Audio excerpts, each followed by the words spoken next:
Disclaimer, I do not own any rights to any content, videos, research, music, unless it is of my own creation. Everything is for entertainment and commentary purposes. All information is of my own opinion or are alleged until factual evidence has been presented. Cue the music.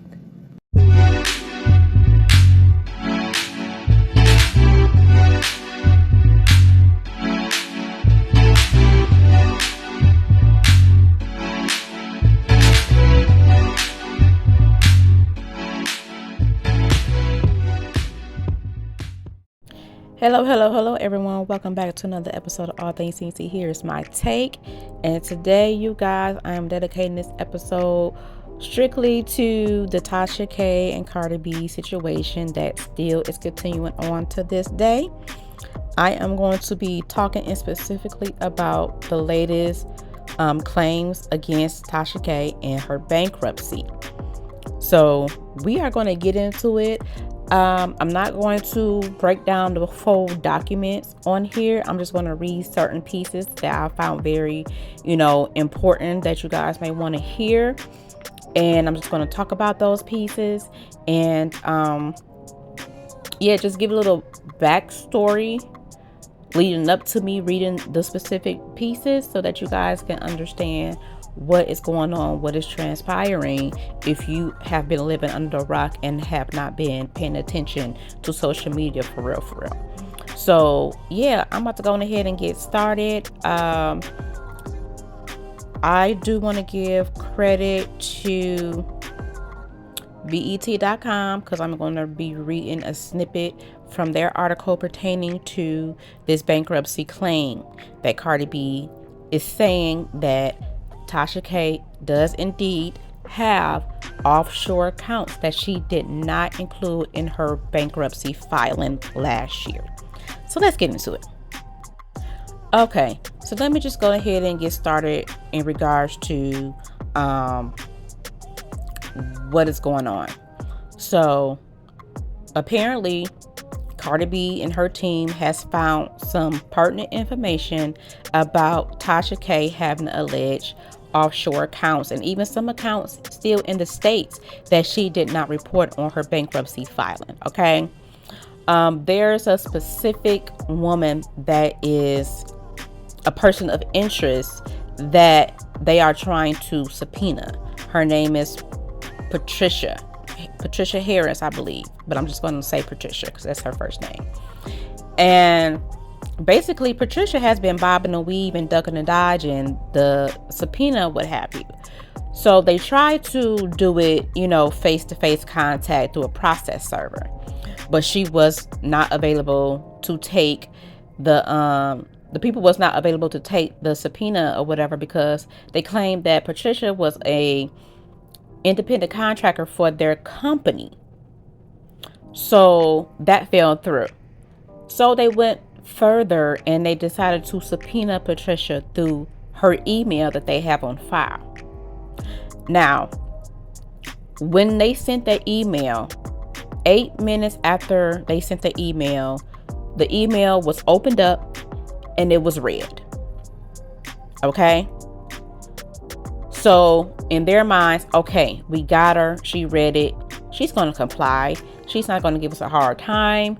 She's going to go ahead, come on in and let us ask some questions regarding this alleged offshore accounts. No, that didn't happen, y'all. She was ducking and dodging.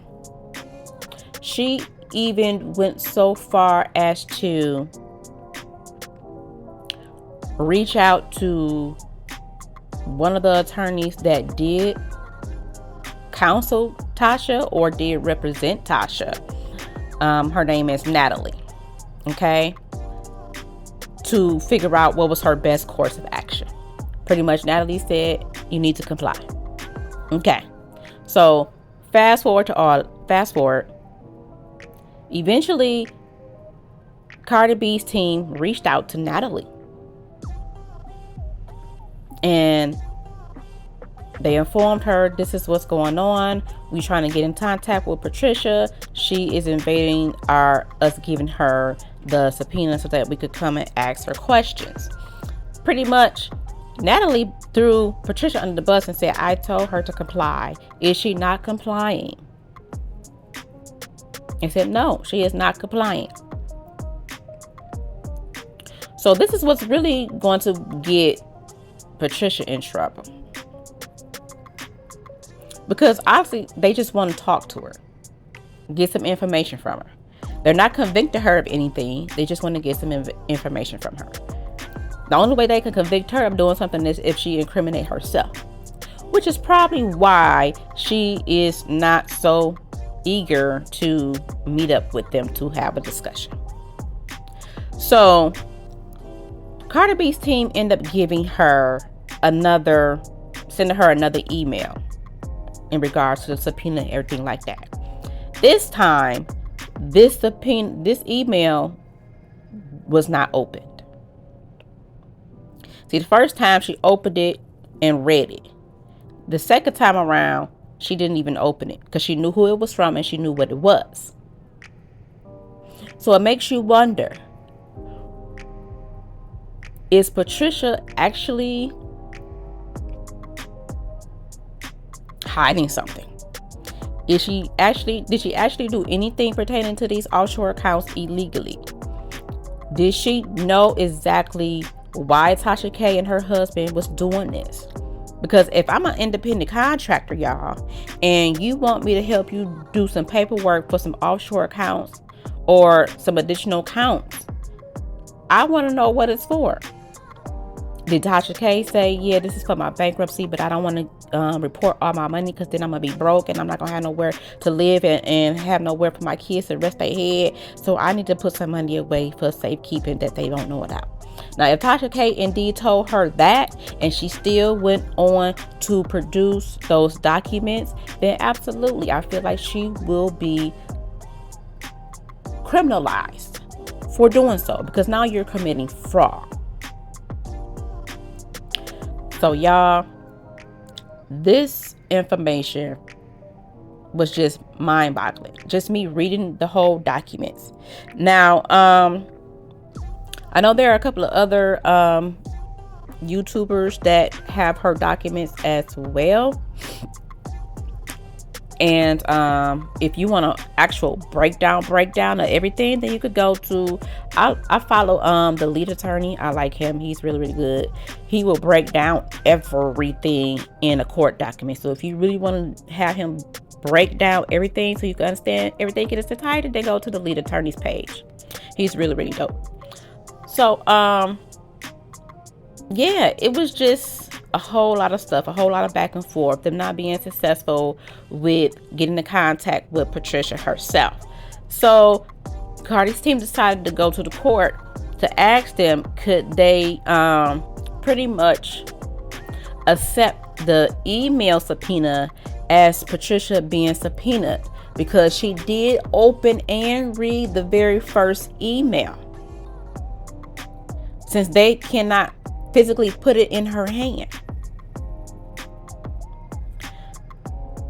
Because in Patricia's mind, if it's not physically put in my hand, then I have not been subpoenaed, so I don't have to go to court.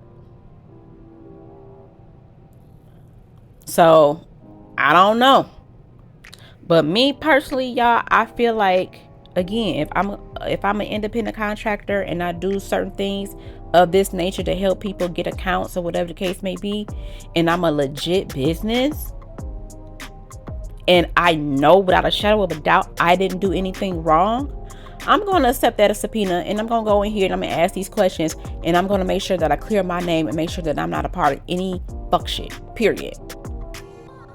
Because the longer you try to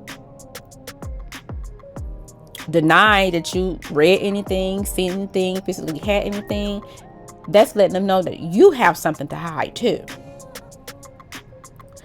So it's just very, very interesting, very, very interesting. So I'm about to go right ahead and I'm going to read some specific parts of the document that I felt was very, very important and very, very telling, to where I feel as if all this information is indeed true, Tasha and her husband will be going to jail, prison for a very, very, very long time. Do you hear me?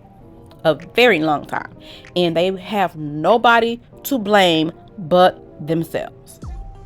Nobody to blame but themselves. So let me go ahead and get into these documents.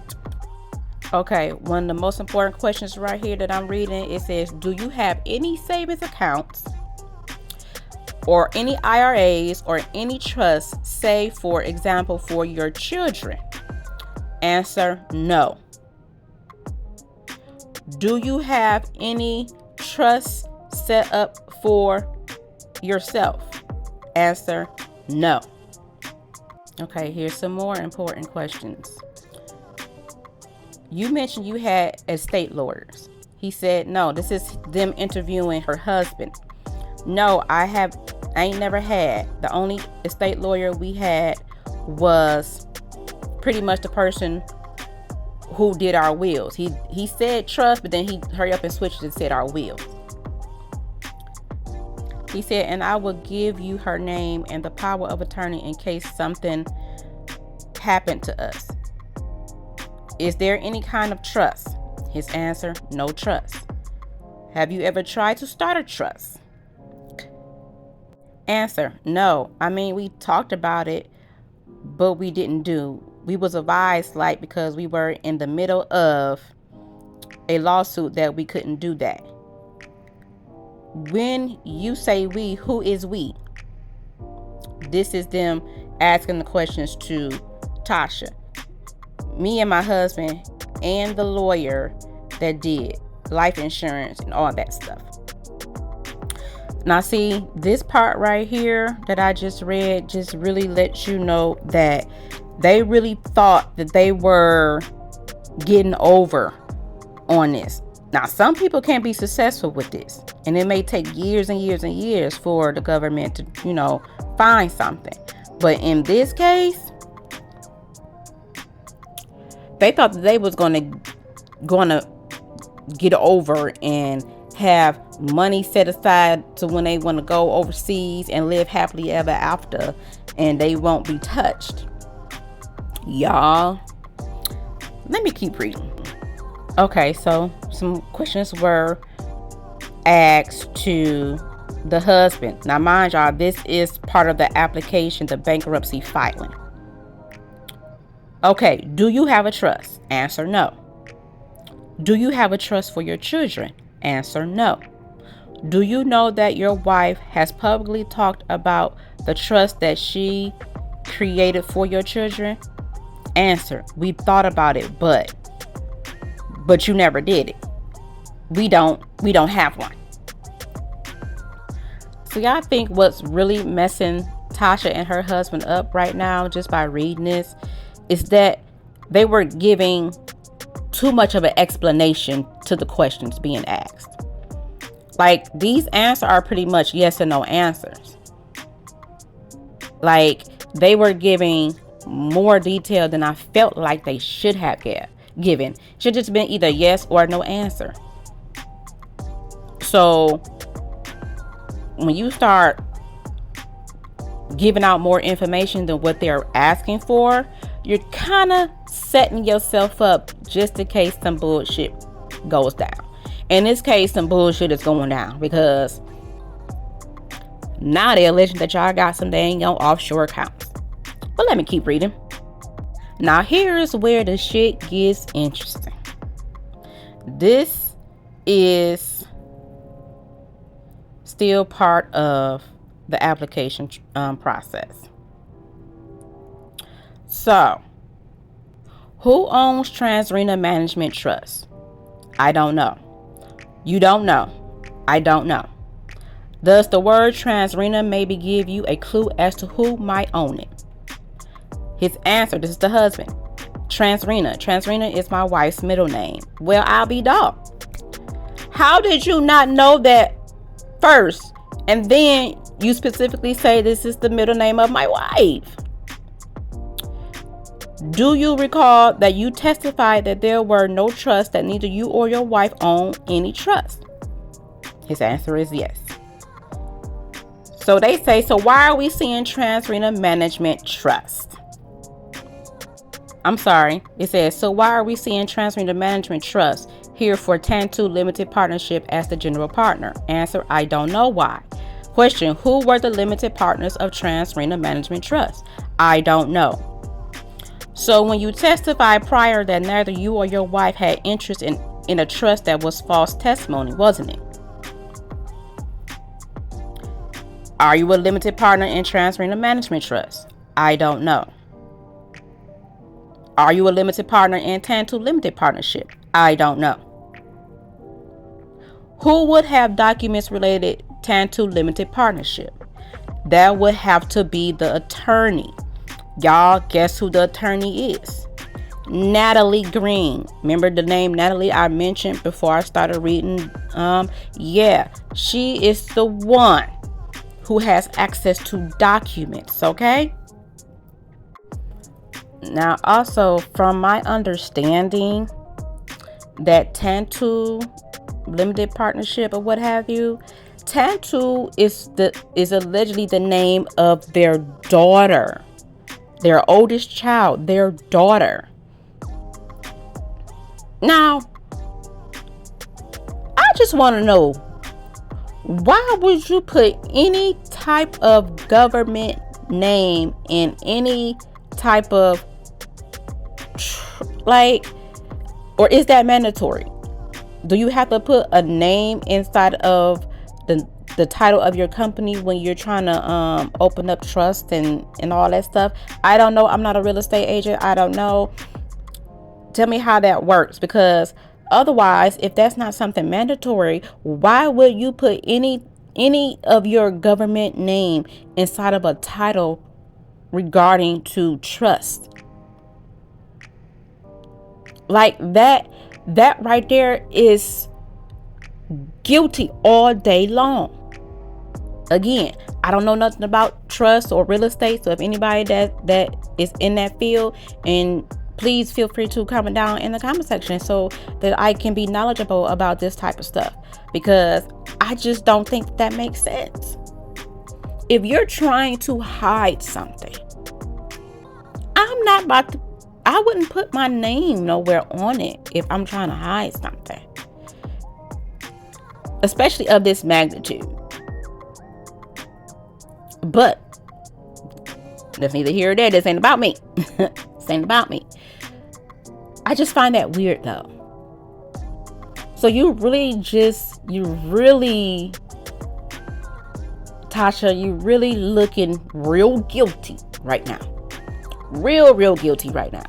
And it's not really nothing that I could even try to convince myself to say, oh girl, you got a chance at this being thrown out of court.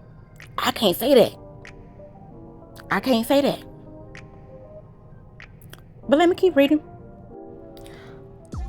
So what I'm about to read right now is them giving a list of all the things that Tasha and her husband failed to disclose when they were testifying and everything like that. So it looks like it's 1, 2, 3, 4, maybe 5 different accounts. Let's read them, shall we? So we got the Simbakasi Investment Trust, Cook Islands. You had a Saniki's LLC. You have the Bamako Trust, Kibi Children, ILT, Georgia. You have the TransRena Management Trust, Georgia. You have the Florida Joint Revocable Living Trust. In the Tantu Limited Partnership, there appears to be $30,000 that was transferred to that account, which they are claiming that account is still active till this day. In addition, debtor failed to disclose her interest in undisclosed partnerships, specifically in the course of discovery, the existence of Tantu FLP Limited Partnership, General Partner, TransRena Management Trust. So they are linked together. The lady, Patricia, whose last name is Haynes, was in communication with Kibi and the estate planning attorney, Natalie Green, regarding execution of certain documents, apparently trust documents prior to the bankruptcy case. However, it is unknown to what extent Ms. Haynes was involved in documentation or communication regarding the creation and or funding of the supposedly domestic and offshore trust. Y'all, This shit is about to get messy. When I tell you that 2024 is supposed to be the year of exposure, this is exactly what it's doing. Like, everybody is getting exposed. These celebrities and these, everybody is getting exposed. It's crazy. Like, this is why you gotta be careful about the type of shit that you do, the type of people that you hang around, the type of business that you do, because eventually what's done in the dark is gonna come to the light, and you don't want that stuff hanging over your head.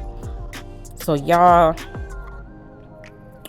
I am about to read this article, and I'm gonna close out this episode because this is too much. Oh, and by the way, I did a little bit more research about the Tasha K and the Kevin Hart situation.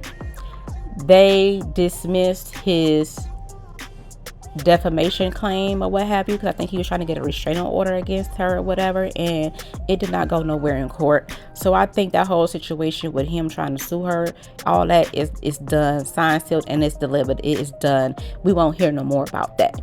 But let me continue. My apologies. I did say earlier that the article was from BET.com. It is actually from XXL. So we're going to get into this article. In her ongoing legal battle against Tasha K, Cardi B is accusing the gossip blogger of having secret offshore accounts and failing to disclose them in her initial Chapter 11 bankruptcy filing. According to the court documents obtained by XXL, Cardi B's lawyer alleged that Tasha K is hiding offshore accounts that she failed to disclose in her initial Chapter 11 bankruptcy filing. The rapper's lawyers maintain that neither the gossip blogger nor her husband, Sheikh Kibi, have been truthful regarding the existence of offshore and domestic trusts created.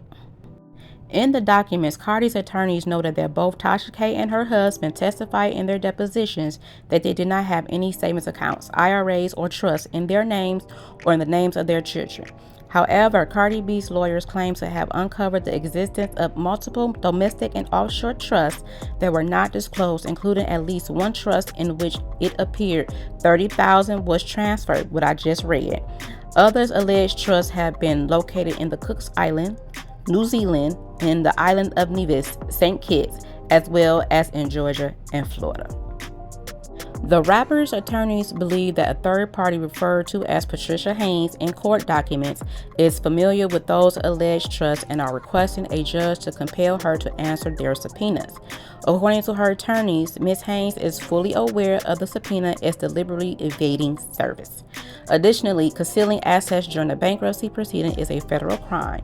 If Cardi B can prove that Tasha K intentionally failed to disclose the full extent of her assets, the embattled YouTube personality could face criminal fines and up to 5 years in prison. It also makes me wonder, like, how often was she transferring this alleged money to that Tantu account? Because I'm pretty sure that it's more than $30,000. They just know of what was done recently. I don't think they know the extent of how much money is in that account. Now, the question is, when were these, as far as the specific dates? Because I know in the deposition, they said that they had talked to their estate lawyer and they suggest not to open trust because they was going through the trial, the lawsuit with Cardi B at that time. So, y'all, if they opened up these trusts in the midst of this lawsuit with Cardi B back in 2018 or what have you, they just as dumb as a box of rocks. I'm sorry. Hate to say it. The whole point is for shit not to be led back to you. If you're trying to keep money away from the government, at least that's my thought process. I won't know. I'll never know, because I've never done it. I'm just speculating at this point. Like, I really think that would be like something that you would want to do to keep your name out of hot water. Keep all paperwork from coming back to you. Like, that's what I would think, right? That's right. I don't know, but Y'all, this is about to get even more interesting. Now, what I want to say to Cardi B, baby girl, do not go broke dealing with these lawyers trying to figure out where your $4 million is. Because I'm pretty sure that these lawyers are not cheap. I'm pretty sure they are not cheap. And I know you're paying them a pretty penny every time you want them to file a deposition, to file a claim, to file a motion, to file a dismissal, or whatever it is. You are paying them top dollar. Because honestly, the court documents are not that, they're not expensive for you to do on your own. But when you get lawyers involved, then that's where you're coming out of your pocket. So I just hope that you don't go broke trying to prove that Tasha K is hiding money in said places.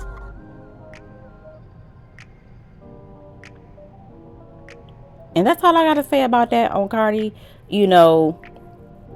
One thing I can say about Cardi, she is very persistent and she is not going to stop. And she already said, if we got beef, we got beef forever. She said that in her song, Bodak Yellow. She said it. I think that was Bodak Yellow. I could be wrong. But she said it. And she meant it. She's going to be on Tasha K neck until she got every dime of that $4 million in her bank account. This is going to be a long year for Tasha K. I'm just saying, it's going to be a long year. So y'all, I'm going to end this episode right here. Y'all let me know what y'all think in the comments. Do y'all think that Cardi B has something with this information? Or do you think she's just drawing at straws? Do you think Tasha K is really hiding money? And how much do you think that she has put to the side since she lost the case against Cardi B? Because I doubt if it's just $30,000. I think it's more than that.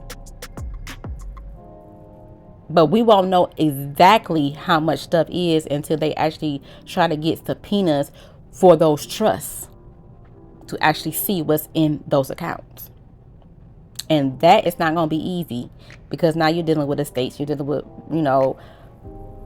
estate planning and all that type of stuff. So it's not going to be easy. But I'm here for the ride to see what's going to transpire, y'all. So I hope you guys enjoyed this content. Please like, comment, and subscribe. Please, please, please, please, please. And I'm going to come back with another video.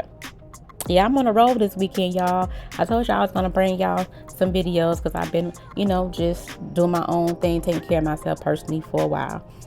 But I'm back on it. I am back on it. So I will be with another episode podcast later on, maybe tomorrow, but it's coming. Thank y'all for tuning in. I'll chat up with you guys on the next episode. Bye.